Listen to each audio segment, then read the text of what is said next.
What is up, you guys? Welcome back to my channel. I go by Risha Marie. In today's video, I'm doing mini twists on my thin I don't know how to describe my hair. Like, I have a lot of hair, but the strands are thin. And I've done mini twists before, and I know that like they look good when they're styled. I'm not one of those mini twist girls that can just wear them down because they do look boneless. Okay. But I feel like I'm gonna do them a little different this time, and I want to take y'all along on the process because the first time I did it, I was like, I'm not recording it because I'm scared. I'm scared that I'm gonna look crazy. So it is dang near 12 midnight. It is, can you see? It's 11:58, and I am now finna start. So I'm gonna start on the back. Get the back done because y'all can't really see. And then when we get to the top, we're gonna chat a little bit. I'm gonna let y'all in on what I'm doing. All right, so let me get this started. Let the time start, okay? Oh, and let me not forget to tell you guys, I'm starting on like a 2-day-old wash and go. It's no gel in my hair. It's only a leave-in and a foam. So I'm like, oh, that should be fine. Like, it's nothing like hard in there that should do anything. So I'm gonna just spray it down with water and add just a little bit of product on my hair. And then that should work just fine. I don't think anything should go wrong with that. Ooh. So it's kind of stretched. Kind of. I'm procrastinating. It's 12:01. I'm delusional. I should not have done this. Alright, y'all. Time is now 1:45. So, it took me an hour and 45 minutes to do the back.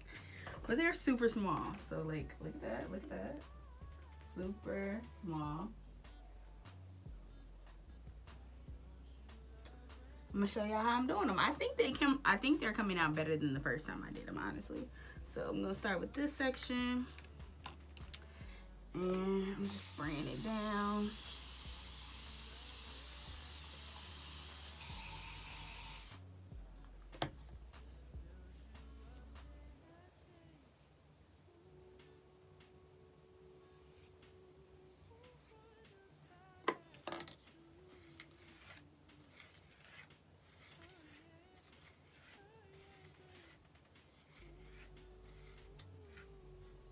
And I am doing parts, but I am also like kind of free parting. So I'm doing like a real thin line right there.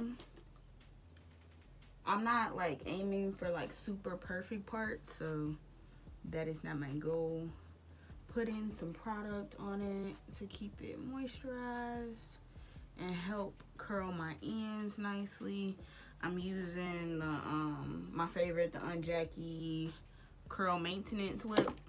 I love that one because it seems like it keeps it moisturized like the whole time. Anytime I go into protective styles or anything like that, I use that. So I'm doing like a 3-strand braid at the base because I watched a video and the girl was like, if you don't want to have issues when you take it down and you don't want to have any issues with like matting really at the roots, to braid it, she said it takes a little bit more effort when you're taking it down, but you have less problems of like hair loss. I don't know how true that is, but I do know when I did it last time, I just did twists all the way through. I can tell that with the braid, it makes it look a little neater. And I'm not like crossing over. So when I get to the bottom of this, of each strand, I'm just coiling it. I'm trying to twist as far down to the bottom as I possibly can. I'm not like borrowing from one side or the other. I'm just fully twisting. And then I coil the ends, coil a little higher up if need be, kind of scrunch. Go to the next section.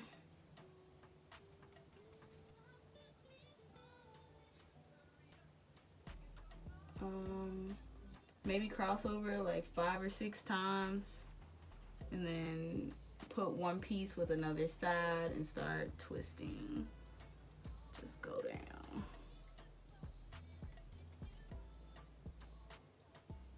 And then I'm going to show y'all when I'm done with the whole head, like what I plan on doing to get like all my curls uniform. Because as you can see, I have like some that's super looser. And it's not that I have like any heat damage or anything like that. It's just, I guess, how big the section is and how my what's it called, like my curl pattern is in that section, because all my curls tend to curl up.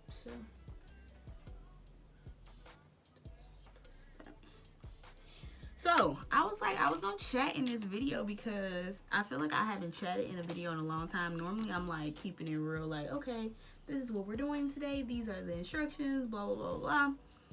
But something that I have been thinking about, y'all, and it's this whole thing that I've been seeing on social media when it comes to the girls. You know, the girls, they have something to say about the girls all the time. And like the first one, of course, like the main topic girl right now is Keke Palmer. And I have so many, I think I would probably say unpopular opinions on this whole subject, and not in like a negative way either, but it's just really been, you know, starting with Usher. So like when the whole thing happened with Usher and the baby daddy spoke out, you know, and he caused that big old scene, which brought more attention to the dang on post than nobody was talking about Keke Palmer in that dress or that post or her being at the concert until the baby daddy spoke out. So the baby daddy spoke out, and then it became like this big thing, right? Now everybody's like, oh, well, you know, it's an uproar of like, was it inappropriate? Was it not? Was the dress inappropriate? Was it not? Is he crazy? Is he, you know, is it too much? It just became something way bigger than it had to be. And I felt two ways about it. I felt like, you know, you handle your business at home. That was a home matter. That was not a social media matter. And too many times than not, people make home matters social media matters, and they blow them completely out of proportion. And then two, I did think the outfit was maybe a little bit, not even the outfit per se. It depends on like what you're doing, because he's also the same guy that posted her in like a fit with her butt out on his social media, but then when she's out without you, she can't have her butt out. Like, if y'all got a thing where like you don't want her in certain fits, you know, cool, that's something, like, that's a rule. It shouldn't be okay that she would have fit and you post her butt and you post her twerking and her butt all out, but when she want to go out with her girl, she needs to be covered up in Muslim hijabs and all that. Like, it just don't add up. Like, the math wasn't mathing. So I was like, I don't think it's about an outfit. You know, it was more so like a control situation. Like, I'm trying to control you. I'm trying to control, you know, how people look at us, what the narrative is, what I look like. And then the whole thing of getting mad about it being with Usher, I was like, baby, come on. It's a show. It's a performance. This is what Usher does. Clearly, Usher been taking everybody girl at his shows since he done started his residency. It's like all fun and games. This is what they do in entertainment. And then for him to come from entertainment, like, even though he's not big on the scene, like, your brother was in Insecure. You know how this stuff goes. Like, you're not new to this. So I felt like all of that was just too much, and then everybody voicing their opinion made it bigger than what it needed to be, and then afterwards they were still together. So it was just like, all of this for what? One, he caused unnecessary attention to the matter, for sure, absolutely. I 100% agree with that. And now, like, the most recent tea on them is that they broke up, like, last month or whatever, and Keke is saying that, you know, he beat on her. And I saw different posts on TikTok and like Shade Room or different people commenting, and one thing that really blew me was everybody saying like, oh, well, Steve Harvey told her not to mess with the broke guy. You need something with somebody with something.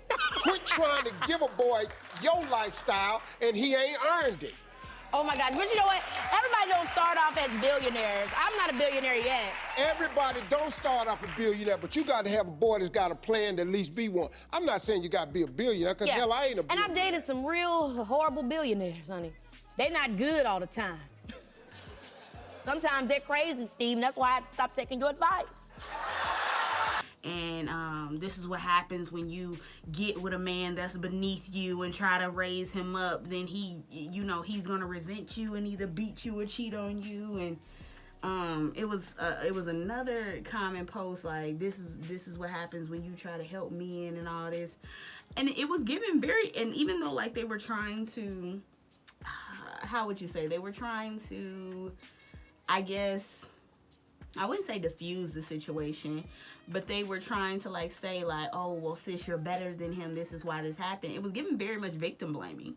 I'm like, I know it's alleged, and they had dropped the little pictures from her restraining order of like her home camera picking up like him coming in, attacking her, and all that. I'm like, y'all are. It's an alleged situation. We're not in this situation. We don't know all the ins and outs. It kind of reminded me of like the Chris Brown and Rihanna situation, how everybody had their, how everybody wanted to put their 2 cents in, and nobody was in that car. You know, nobody was there when they fought, like other than them. And then same thing with Keke and her child's father. At the end of the day, we making all this tea, and they still got to raise their kids together. So they're going to be in each other's lives for the rest of that child's life. And it's just becoming too much. Too many times than not, people comment on situations that really don't involve them. And it's unfortunate that people can't live their lives. And then you see people comparing like the Keke Palmer situation to Lori Harvey. Like, oh, see, well, Lori listened to Steve, and she keep bagging expensive dudes and all of this, and she keeps them on contracts and retainers, and it's almost like a double-edged sword. Like when you try to sit down and wife somebody, or it would be the opposite way around.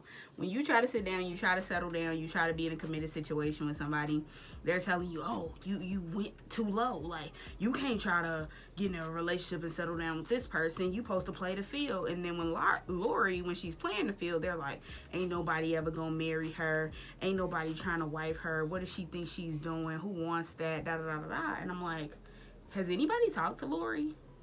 I rarely heard this girl speak ever. I maybe heard her do like maybe one interview where you actually heard her speaking voice. So I'm guaranteeing none of y'all know Lori personally. She don't put think pieces on Instagram. So when has she ever told y'all that she wanted to be a wife or a mother?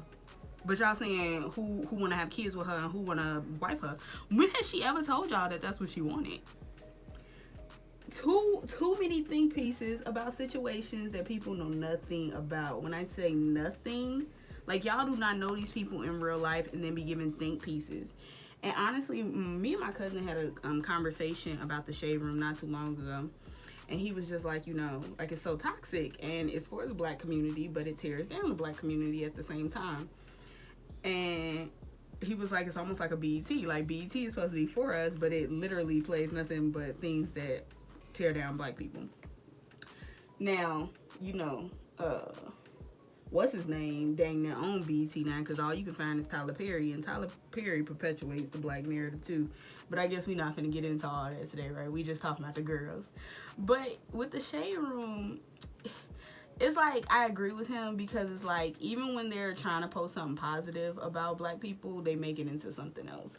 Like the Nia Long thing and the interview with her and Jeezy. And even though that was more so about Jeezy getting a divorce, everybody, it became a thing about Nia Long. Like, why is it that you gotta use black women?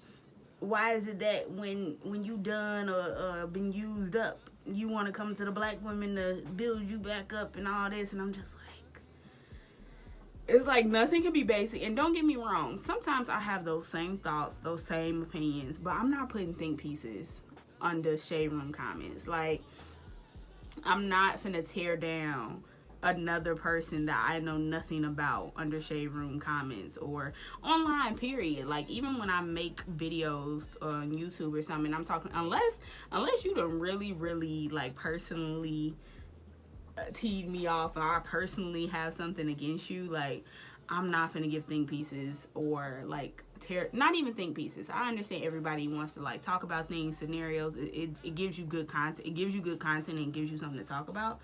But tearing people down in the process, like with Keke saying like, oh, this is what you get for trying to, like, how you gonna tell this girl this her karma for falling in love? Like, Keke ain't no young blood. Keke in her 30s or just turned 30. Like, she ain't new to this. She been in this industry since she was Akilah and the Bee. I mean, before then. What are you talking about? Like, she knew better. She got her own money. She got, you know, her own life, her own everything. And she fell in love with somebody and thought that was a good person. And she had a child with him. Y'all be having children with people that don't have nothing at all. At least he had a little bit of money, I think. I don't know. But even if he didn't, y'all be having kids with people that won't even tell you they love you. They won't even be in a relationship with you. They just give you a kid and leave. So it's like, what are you talking, like, why is it that celebrities can be a punching bag, or not even celebrities, like people with a little bit of following, a little bit of money? Because we've been told multiple times these people in the industry don't always have the money that we think they have. But, like, they become a punching bag, and it's like the Shade Room only posts shady content. Hollywood unlocks all of that. Like, don't get me wrong, I check out both of them when I'm trying to figure out the full story, but it doesn't justify it. It doesn't make it right. I'm probably part of the problem, because look how many followers them pages got. They got buku followers and people that regularly keep up with it, and like people that literally go on there just to talk about other people. I probably can count on my hand how many times I didn't comment on the Shade Room, if that. And like when they do post something good about somebody, let's say a black woman or anybody is doing something good, they post about it. Like, you literally have to tread through the comments, because at some point somebody is gonna put something negative, and then it becomes like a tearing them apart, literally dissectingly tearing them apart. And the Shade Room will find things to, I mean, that's the name, the Shade Room, honestly. They will find things that seem like it's in a good light, but then they posted it to be shady, like, so people can tear it apart in the comments. Like, somebody could gain some weight and y'all tearing people down about it. Somebody could be losing their hair, makeup a little crazy, natural aging, like, and y'all tearing them apart. And then when something happens and they pass, here come all these, oh my goodness, I can't believe y'all did that. You were part of the problem. You probably said something too. Like, what are you talking about? And again, I don't know Keke, but you know, Keke, we it's almost like we grew up with Keke. Keke has been around. I remember Keke came to my high school and performed. Was it my high school or my middle? Well, I went to the same. She came to my school one year and she performed like Just Keep It Moving. Like, I didn't care about that song. I don't even know what she was on. I don't think it was on True Jackson BP. I think it was before, like in between gigs. And it's like, she has been around, literally growing up with us. And it just sucks that, you know, I saw something that said, oh, Keke hasn't been in no drama or nothing since she got with that man. So what does that tell y'all? I'm like, Keke had her little T moments every now and again. It was the whole Trey Songz thing before that. It was something else before. Like, everybody gonna have their moments. It's almost like celebrities can't have real life situations happen. It's like, how dare you go through something? How dare this happens to you? But y'all will literally tear apart real life situations and make people feel horrible for it.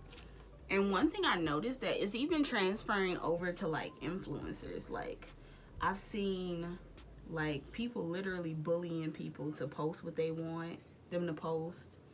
And not to say that it's almost to say that if you don't post it online, it didn't happen.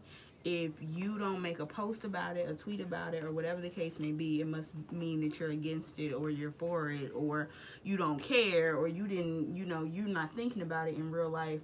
I remember when the Black Lives Matter was at an all-time high, and it came out like, oh, post a black square on your Instagram to show your solidarity. Like, don't post, just post a black square.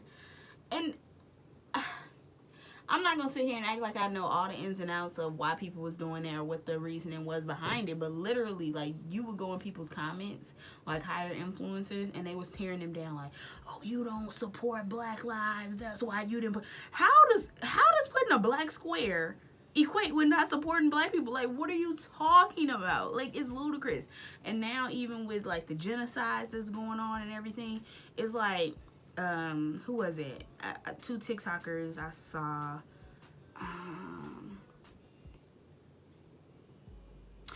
Monet, what's her last name? I don't know, but her boyfriend Jalen, both of them, they're like big TikTokers. And people were literally saying, oh, you haven't said anything, da da da da. It's almost like you want people to do things and record it, like do nice acts and record it. But then when people was doing it, it's like, why does everything have to be recorded? Because I remember when people would go out and give money to homeless people and record it, or give homeless people food and record it and post it on social media, or whatever they were doing for ones in need, people was commenting like, this is sweet and all, and I get it, but everything ain't gotta be recorded. And then it's like, now when it's things going on in other countries, or even things going on here, like I said, with the George Floyd thing, Breonna Taylor, and now with the genocides going on, it's like, you ain't post about it, so that means you don't care, you not doing anything to evoke a change, and you have a voice, and da da da da. But it's like, literally, when people do post them doing things for people in need, or people that need help, or trying to spread a voice of awareness for homeless, you telling them they're doing too much.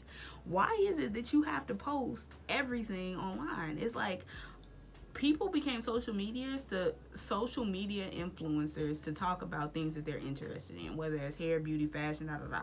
Now, it is influencers online that are activists. That's what they're online doing. And it's people that are not. So it's almost like, if you don't want to post about it, why do you have to get bullied into doing it because you have a high following? And then it's almost like, if they post about every single issue, now they're clout chasing. Social media is a scary place. It really is. As I'm posting this video to social media is a scary place, honestly. It's like, you have to have a really tough skin. I remember I had posted like some true crime content, and I do plan on getting back in that bag. I was just literally, let me tell you the truthie, I literally saw a lot of different influencers that was posting, retelling stories, not really giving too much of your 2 cents. You may give your 2 cents here and there, but retelling the stories because you're into true crime, and honestly, you're into like what happened in that story. We literally watch documentaries about true crime situations, and I did one on Kanika Jenkins. Now, mind you, I watched some videos, I read a couple articles about it. Of course, I heard about it when it first happened, but some time had passed, and I saw something pop up about them possibly reopening her case to get more information on it. So I was like, okay, this could be like the start of the true like crime series I'm trying to do more on, because I'm really interested in that kind of stuff, that type of content. So I posted the video about it, and literally I got like people like, oh my gosh, this is so interesting, I hope they do reopen the case, I hope they do find out what happens to this young lady, or you just reminded me of this case, I remember when it first, different things, like people just having conversation in the comments. I honestly didn't think the video was going to do that well, but it was doing nice. And then it's like, it turned, you're doing this for clout, Kanika did, like, literally think pieces, like, did you see this person, they're hiding this story, they're doing this, and da da da, and you did, how am I involved? Like, it wasn't funny, because literally I honestly stopped responding. Like, it's still some think pieces under there. It was one girl I went back and forth with, she was like, this is my cousin, and you're doing this for clout. I'm like, and honestly, and I understand, everybody grieves differently. I don't even know if that was that girl's real cousin, because people on social media be lying for no dang on reason. But it was like, she was like, our family wants justice for her. I'm like, wouldn't you want people talking about her case then? Wouldn't you want people bringing back up what happened so people can be more aware and people can start talking about it again? Petitions are what open cases back up. I was just like, what are you mad at me about? Like, I literally did not give okay, let me not say that. I may have gave a little bit of my own personal opinion, but literally I told the story as what was out there in the news. So I was like, I didn't sit there and say, anything negative about the young lady. I didn't say anything of that matter, because I don't know her. I literally told the story, and I was just like, yo, like, something's not right here. Clearly, everybody was thinking it. The family was thinking it. I was like, this is what they say happened, and literally people was trying to make it seem like something that it was not. I'm like, y'all literally tear people down on here. I see people posting like hair content or beauty content, and maybe it's not the best looking, maybe it's not, but who deemed you hair police? Who deemed you makeup police to come in somebody's comments and be like, that's ugly, that, and then meanwhile, you click on these people's pages and they look like a booger wolf. Like, who are you? Who made you end all be all over what looks right? I'm like, and don't get me wrong, I've seen things. Also, I think it comes with the older you get, because I feel like maybe I was doing stupid stuff when I was like a teenager in middle school. But honestly, like, I've seen things that I know. I'm like, oh, that don't look right. I've done things. I got content on my page that I'm like, oh, this don't look the best. I would never drag somebody about how they look, personal appearances. Like, people literally commit suicide because of bully content online. And then if something like that happens, everybody gonna be in an uproar. Like, why did y'all let this happen? And y'all literally are part of the problem. Don't you tear down people over the littlest things. Like, I know, it's these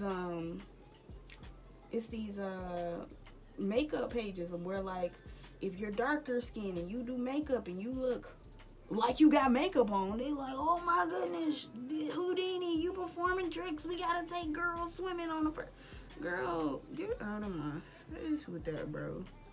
Y'all literally demean people and then are confused when something happens and you want. The only thing I can think of that's almost similar to that is like what everybody did with Chadwick. And people were tearing him down in the comments when he made a post. I think he was like honoring Jackie Robinson for, like, it was something. I don't know if it was his birthday or a day that he got in the world. I don't know. He was talking about something. And people was up there like, why he's so skinny? He must be da da da da. And then literally, like a month later, he passed away and we found out he had cancer and had been hiding it the whole time. And then here come the world. Oh my goodness, we loved him. I thought it was just for a role. Y'all literally was eating that man up. Then when he probably passed thinking people was talking about him like a dog online, and here come all y'all. He can't get that. He didn't see that love. Y'all should have showed that love when he posted the video. I'm like, I've never commented anything negative on a celebrity or influencer's page that I did not know, talking crap about them in any type of negative light. So I really don't understand when people do that. Like, what if that was your mama? What if that was your cousin, your sister? Like, what do you get out of treating people like garbage? Literally, I could go on for days talking about that. Like, the Keke thing, the Lori Harvey, like, everybody posts think pieces and try to tell people how to live their life when you ain't living much better. None of us are perfect. None of us are living perfect lives. None of us are doing everything in the most perfect way that we're supposed to be doing it. So who are you to tell somebody else how to live their life? Like, y'all really need to, y'all, me included, I do things wrong sometimes too. I'm not saying I'm perfect, but y'all just need to, we all as a community, especially black people, need to work on talking to people and treating people better. Like, these keyboard bangers, like, y'all would not talk to these people like this if you saw me in real life. Meanwhile, y'all be trying to get an autograph. But online, they ugly, they this, they fat, they, goodness gracious. Have some decorum. All I was really trying to say is that remember that these are real human beings when you're talking about them online, and they probably read these same comments and they have feelings as well. And also, just because you don't see it posted online or somebody chooses not to talk about it online doesn't mean they don't care in real life or they're not doing anything to try to help a situation. It's just try to remember that these are real people in real life. And I know somebody probably will still try to take this video and find something negative in it, but that's the world we live in. Alright, you guys, I'm gonna finish doing both sides of my hair. I will come back when they're all done and show you guys what I'm gonna do. And then I also, so don't click out this video, because I'm also gonna show y'all some ways I style it at the very end. So stay tuned. It is 2:35 a.m. and I got this part done. Okay, we're going somewhere. So I just have this part. Alright, you guys, I'm finished. The time is 3:26, so it took me 3.5 hours to put all these in. This is how it's looking.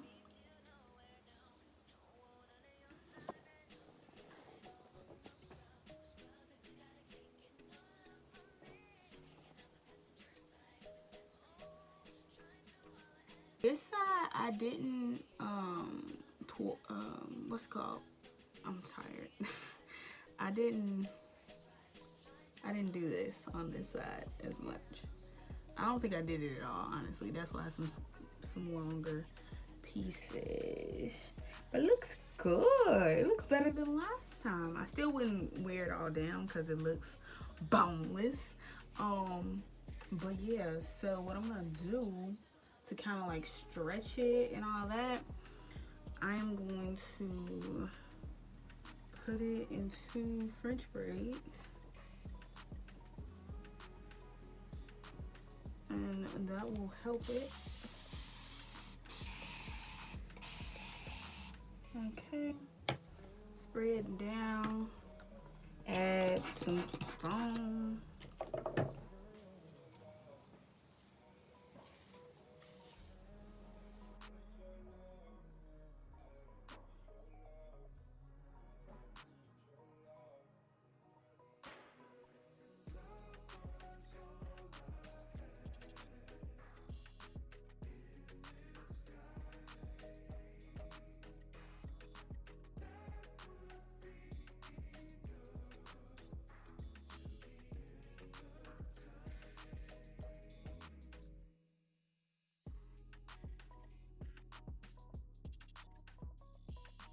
All right, you guys, so I'm ready to style them. I never braided them last time, so I don't know how they're gonna look. So I'm just gonna take these braids down.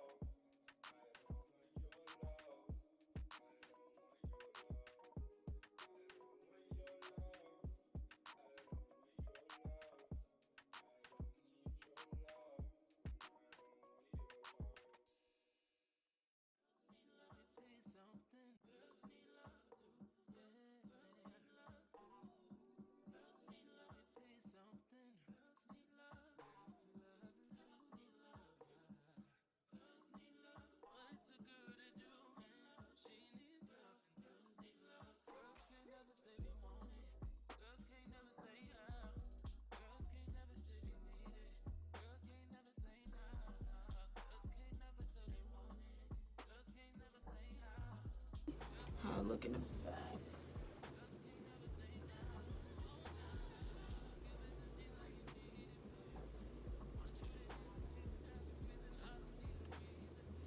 Yeah, I'm not mad at it.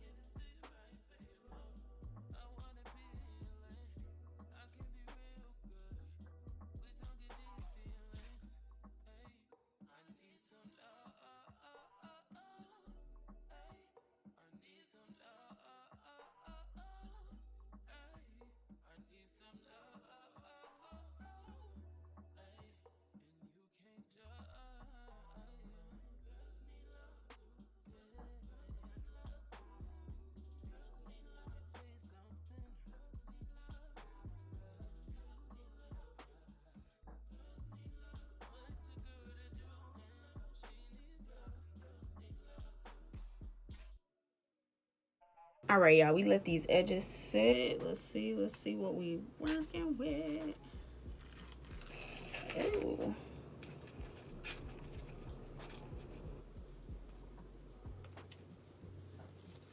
I was expecting for that to be way more satisfying of a tear, but it was not satisfying at all. I'm gonna pull these down.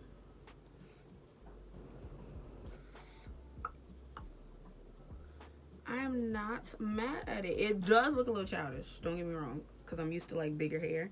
It looks a little boneless, a little skimpy, but I'm not mad at it. It's definitely wearable. I would probably style it like so many other ways as well, just to like get the look off. All right, y'all, so this is how I'm gonna wear it today.